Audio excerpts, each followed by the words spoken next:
You're listening to The Observing Eye. Pirate radio for the mind. Coming at you fresh from the computer hell cabin.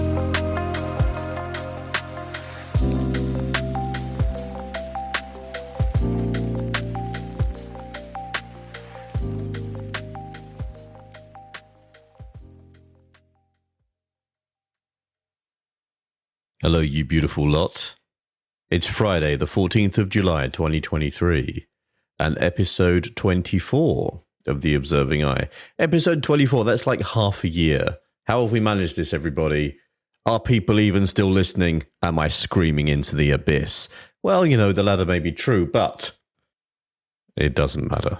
Let's do this. If you're returning, welcome back. If you're new, welcome aboard. As always, I like to begin these episodes with a brief moment of reflection. So, let's take a moment to contemplate the good things that have happened this week.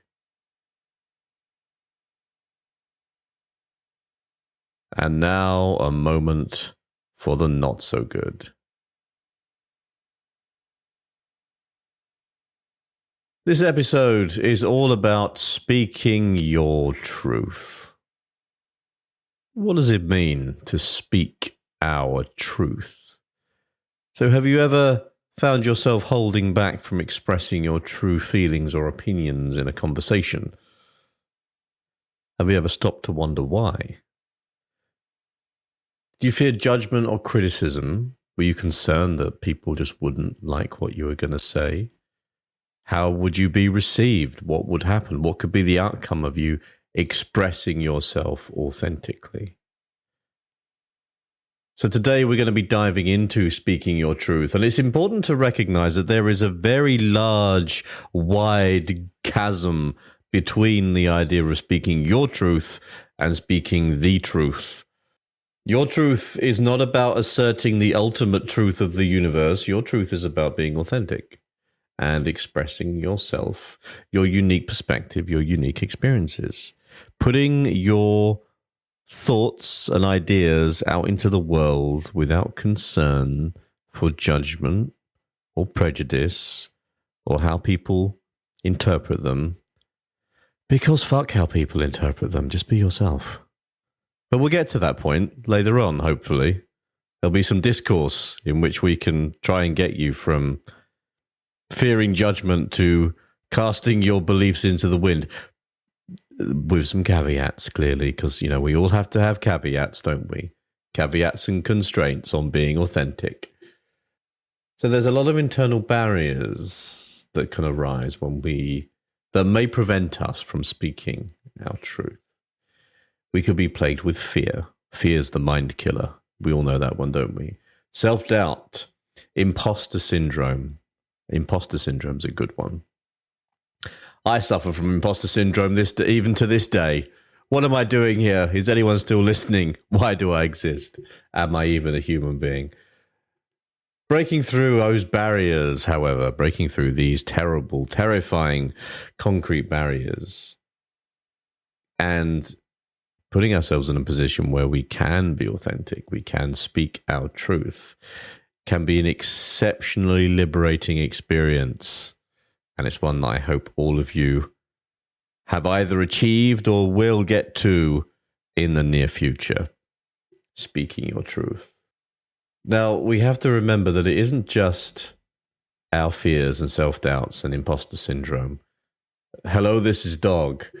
No, that doesn't make any sense, does it? Do you remember that meme? That meme of someone calling an IT support line and there was a dog at the other end. Hello, this is dog. No. Okay, maybe it's just me. Where was I?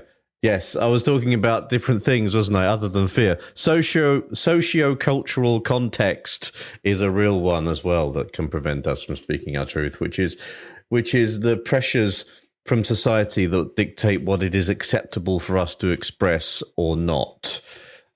So, yeah, that can have a huge impact, as much as our own fears and doubts and everything else around our authenticity.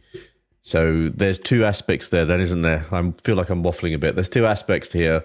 There are our own fears and uncertainties, and there is the socio-cultural context within which we express ourselves that will be barriers.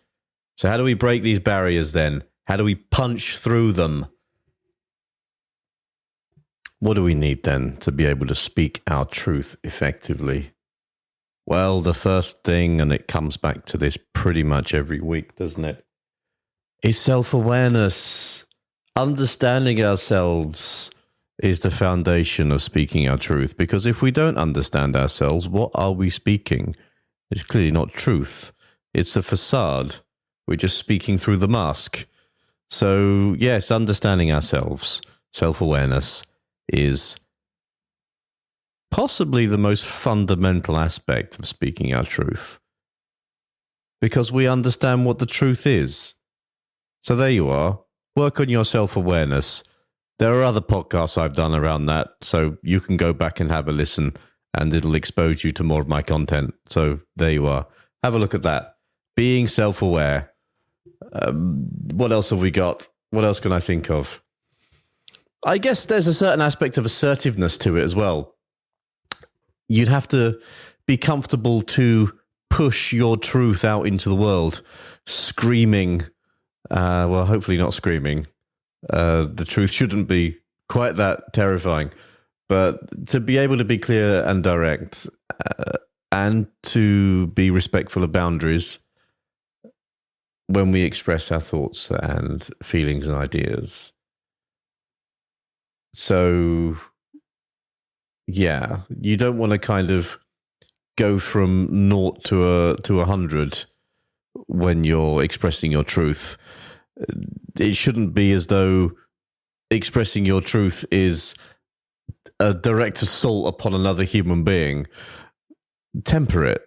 And it can be tricky getting that balance. If we've never spoken our truth before and then suddenly we're doing it, it can be, as I said, a liberating experience, and we really go for it, and that comes across in, or can come across in quite an aggressive way. So be mindful of how you are expressing your truth. It is not your truth versus the world. It is your truth within the world. So just temper it, and it will be better received. On top of self-awareness, we need to have a little bit of emotional intelligence. So obviously, self-awareness is our understanding of who we are and our motivations, and our emotional intelligence is our capacity to manage our emotions effectively and to understand where they're coming from. So with a certain amount of emotional intelligence, it enables us to express our thoughts clearly and to manage the responses that we get from expressing those thoughts in a more effective way. So if we understand our emotions, it enables us to be less defensive if someone doesn't agree with our truth. And that's okay for people not to agree with our truth, because it's our truth, not the truth.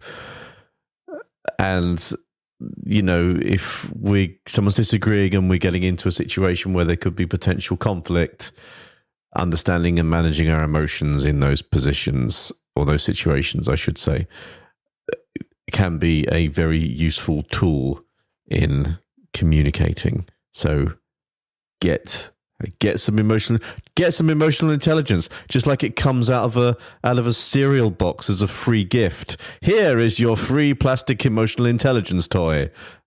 Please use sparingly. So yeah, emotional intelligence. Think about that. In psychology, we have something called active listening, which is essentially demonstrating to another person that you are listening to them, because expressing your truth should not be a broadcast. It should be a conversation. You know, don't just going out and broadcasting your truth into the world is, as much as it can be freeing, get some dialogue on it, because the only way that we can truly understand whether our ideas are batshit mental or not is to reflect them from somebody else. And we're going to need to listen to that reflection a little bit. It can be really helpful. So when you're communicating your truth, engage some ideas around showing that you are, just actively listen to another person. I'm saying it like you should pretend you're listening, but, be engaged with the people that speak back to you about your truth, and use it to get some reflection on what you're thinking and your perspectives and stuff like that. Because our truth, as we are ever changing, so our truth should be ever changing and evolving. It should not be a static, stagnant thing. It is not a piece of stone. It should be malleable and formed and changed as our own ideas and our own selves grow and change. So truth is not static. It should be fluid. Okay. What else do we need to think about? Yes, a bit of resilience. There are some people who will not like your truth. So you have to be a little bit thick-skinned and appreciate that, we're all different. We all have different ideas, and not everyone's going to like what you're saying. So you need to prepare yourself for potential criticism. Doesn't mean you have to change your truth. Just be willing to accept that other people won't necessarily agree with it. And that's fine for other people not to agree with it, because I'm sure that we don't agree with everybody else's truth either. That's the whole point. We're individual. We have our own perspectives and our own experiences that form those perspectives. So just roll with it. If someone doesn't like it, that's fine. It's your truth. You're the one being authentic. Because someone doesn't like your truth doesn't mean that it's wrong, doesn't mean that there's anything inherently bad about it. It just means there's a difference of opinion. So just go with that. It's totally cool. I think it's important in all things to have a bit of empathy as well when we speak our truth. I say, oh God, this is like the whole Witcher Destiny thing, isn't it? How many times can you say the word destiny in season 1? How many times can you say speaking your truth in this episode? Speak your truth. Empathy. I digress. God damn it, it's Friday, isn't it? Going back to resilience and, things like that, a bit of empathy. So if someone disagrees, empathize with the fact that they are a human being and have different life experiences and ideas than you. And, you don't have to scream at them because they disagree or anything like that. It's all good. We just have to be empathic towards each other and respect that we have different opinions and different ideas and different truths. And it's all good. Everybody should just get along. It's absolutely fine. Well, you know what I mean. What else? Oh, yes, of course. So, as I said earlier, when we first garner the kind of capacity to speak our truth authentically, it can be a kind of an ecstatic experience. But as always, there is a time and a place for all things, and we should be mindful of tempering the time and the place at which in which we express certain truths. And what I mean by that is that, read the room and consider whether your truth is an appropriate thing to be discussing at the time. Don't go to Granny Marjorie's wake and aggressively express your truth to your family members, because they got other things on their minds than your truth. Just remember that as much as it's an experience to express this stuff, your truth is not the center of the universe. My truth is not the center of the universe. It's just an opinion and a thought and a perspective. and an idea, and it can be shared at a time that is, employing empathy and reading the room appropriate, I guess. So, don't force your truth down your friends' and family's throats, is what I'm saying. Just, consider timing. Nobody wants tea when they're asleep, right? So just don't force it. Don't force it. It's not good. I think that's about it. I think that's all I have to say on Speaking Your Truth today. So what have we covered? Let's have a little bit of God, I should paraphrase. I should know this word. having studied psychology, paraphrase. So we need to think about self-awareness. Okay, so understanding ourselves is the foundation of speaking our truth. We need to think about emotional intelligence. How do we temper what we're saying, and how do we temper what we are receiving from others? When we're communicating our truth, we need to actively engage with the person we are communicating. Do not broadcast. This is a conversation. Our truth is a dialogue, okay? We need to be resilient, because not everybody is going to agree with our truth, and that's okay, but we just have to be prepared for that and not allow it to force us to weep in a corner under a table, all right? We need to have empathy, so appreciate that when we are speaking our truth and other people may disagree, that we are all human, having a human experience, and that experience is different for everybody. So not everyone's going to, agree with your truth, and that's fine. So have some empathy for them.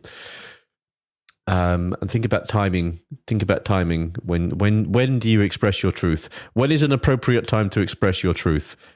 Depending upon what your truth is, obviously. Read the room, and don't turn your truth into a weapon. Weaponized truth is not truth. It is politics. So that's it, everybody. Thank you to my 4 listeners for joining me again this week. I love you all. I hope you have a fantastic weekend. If you have any comments about your truth, then, there is a website, which is theobservingi.substack.com, and that's I with the letter I, not the I as the thing that you see with. So go on there and find this episode and put comments in and let me know what your truth is. And if you agree or disagree with what I'm saying, because that's good as well. I need more people to argue with me, because this would make it more interesting, and it would help me with my perspective. So get out there and reflect. Giggly, giggly. I was going to nearly do what's going on with my G's today. Get out there and reflect your truth back at me, and we can have a discussion about it. A debate is good. It is healthy. It gets the mind going. So have a wonderful weekend, everybody. It's Friday. I'm really glad it's Friday, because I don't know what's happened with this week. It's just meh. This week has just been a bit, nah. You know what it's like. Sometimes it happens. I don't know why. Nothing specific, just a general nah in the background this week. So that can fuck right off. There's been some great things this week, don't get me wrong, but it's been a good week, but there's just been an underlying moss floating around with stuff, and I'm not entirely sure why. But anyway, it's enough of my mossiness. Have a fabulous weekend. Go out and speak your truth, but do it in a way that isn't aggressive or violent, and at an appropriate time and place. And enjoy speaking your truth. Be authentic. Embrace it. Get on board with your truth. Ride the truth train. But don't ram it. Don't ram it into people, because that's not nice. Much love, and I'll catch you soon.